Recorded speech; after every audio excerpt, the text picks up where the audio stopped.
Everyone, আজকে হচ্ছে মঙ্গলবার আর আজকে বজরংবলীর পুজো করেছি। দেখতে পাচ্ছ এই যে গাছে হয়েছিল লাল একটা থোকা জবা, যেটাকে আমি মানে বজরংবলীর চরণে দিয়েছি আর সমস্ত ঠাকুরকে ফুল দিয়েছি। আজকে ফুল সেরকম বেশি হয়নি, কালকে যেহেতু অনেক তুলেছিলাম আর সেরকম দেখছি ফুল আর দেখতে পাচ্ছি না, কুড়ি টুড়িগুলো একটা একটা হাতে চলে আসে, তো সেই কারণে তো আজকে ঠাকুরকে ওই একটা একটা করে ফুল দিয়ে সমস্ত ঠাকুরকে আমি এই যে পুজো দিয়ে দিয়েছি।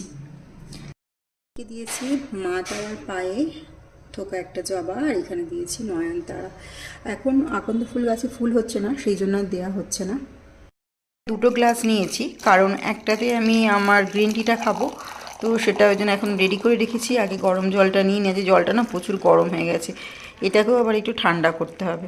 তো গরম জলটা খেয়ে নেবো আগে, তারপরে গ্রিন টিটা খাবো। তো জল এখন গরম করে রেখে দিলাম, একটু ঠান্ডা হলে তবে খাবো। আর চুটকিকে আজকে একটু বাইরে বার করতে হবে, কারণ এই চুটকির এটা পুরো পরিষ্কার করতে হবে, নাহলে ঘরে রাখলে আবার নোংরা হবে। এই যে পুরো ভরে গেছে।